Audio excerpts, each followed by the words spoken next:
Assalamualaikum warahmatullahi wabarakatuh. Salam Om Swastiastu, Namo Buddhaya, salam kebajikan dan salam sejahtera untuk kita semua. Halo semuanya, perkenalkan nama saya Akmal Morales. Saya berasal dari SMA Negeri 4 Medan. Di sini saya akan menjelaskan tentang materi saya kali ini menjelaskan tentang Kerajaan Kutai. Ini mana ini adalah tugas yang diberikan oleh Bung Karno.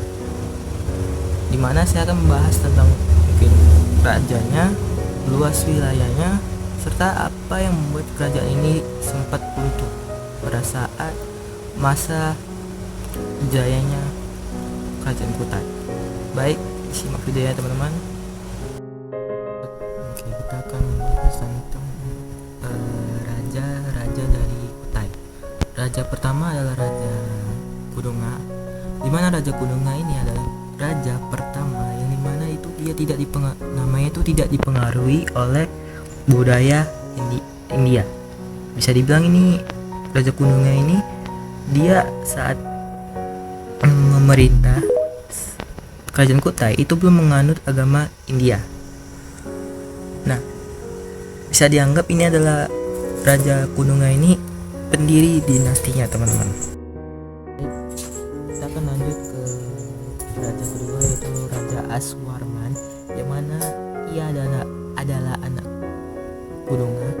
Ia juga dikenal sebagai pendiri dinasti yang sebenarnya karena mulai menggunakan sistem agama Hindu. Nah, ia juga dikenal sebagai Wangsakerta atau pembentuk keluarga raja. Pada masa tersebut, pengaruh India mulai kuat di Kutai.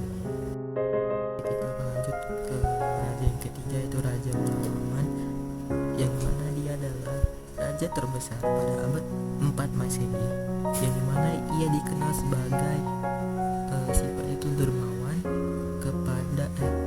dan menghormati kaum Brahmana, dimana dia itu menyumbangkan 20.000 ekor sapi kepada kaum Brahmana sebagai penghormatan di Wasprekas. Nah, yang kedua, dia memimpin Kerajaan Kutai mencapai puncak kejayaannya.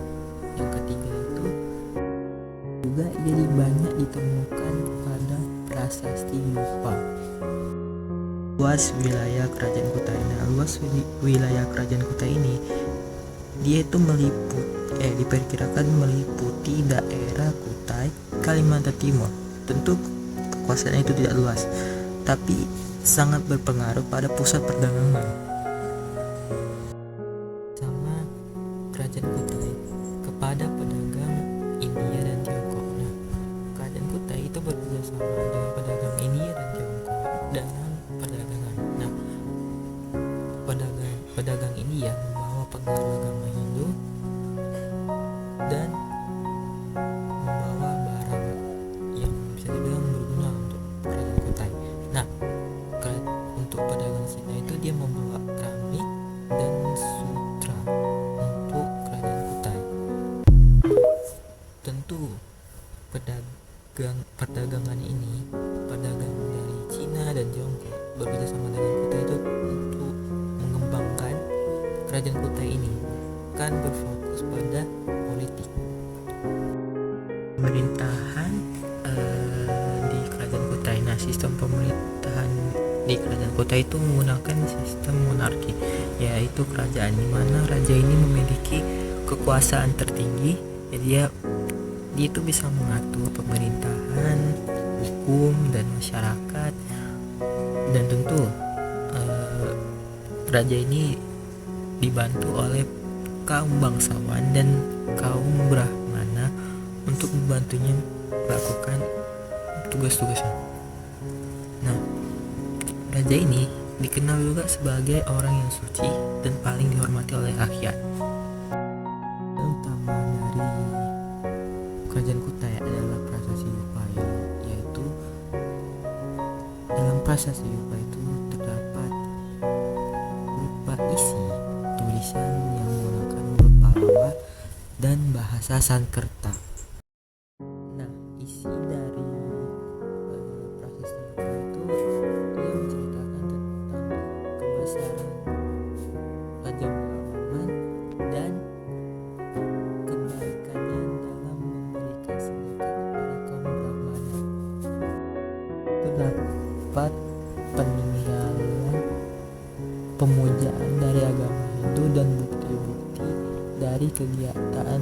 kegiatan beribadah agama Hindu ini. Dikatakan bahwa dari peninggalan-peninggalan tersebut, kerajaan Kutai ini bisa dibilang sangat maju, serta dengan majunya kerajaan Kutai ini itu dipengaruhi oleh agama Hindu. Meski kenapa kerajaan Kutai ini bisa runtuh? Nah, kerajaan Kutai ini runtuh karena bisa bilang di dalam kerajaan tersebut juga memiliki kekuatan besar yang itu untuk mengkhianati raja-raja, sehingga bisa dibilang dapat disimpulkan kerajaan tersebut tuh gampang dilawan dari dalam, misalnya adu domba atau perpecahan antara sesama rakyat. Kerajaan tersebut itu mulai ditaklukkan oleh kerajaan Kartanegara, dan dengan kekuasaan kerajaan Kartanegara ini mulai berkembang pesat lagi kerajaan Kutai ini menjadi kerajaan yang lebih besar lagi. Dengan perebutan kekuasaan dan perubahan kondisi politik yang membuat kerajaan Kutai Martahadipura ini cepat ditaklukkan oleh kerajaan Kutai Kartanegara, sehingga kekuasaan dari kerajaan tersebut gampang direbut tatanya oleh raja terbaru, sehingga runtuhnya kerajaan Kutai karena hal-hal tersebut. Sekian dari saya, mungkin bila saya ada salah kata atau mungkin terbata-bata, saya minta maaf. Sekian dari materi saya tentang kerajaan Kutai. Mungkin saya telat membuat video ini karena saya ada kendala tentang video sebelumnya, sempat dibuat cuman nggak ada suaranya. Mungkin saya akan mengirimnya buat kami lewat grup. Mungkin segitu saja dari saya. Terima kasih sudah menyimak dan mendengarkan dengan baik. Saya Morales dari SMA Negeri Mekar Medan. Izin pamit. Assalamualaikum warahmatullahi wabarakatuh.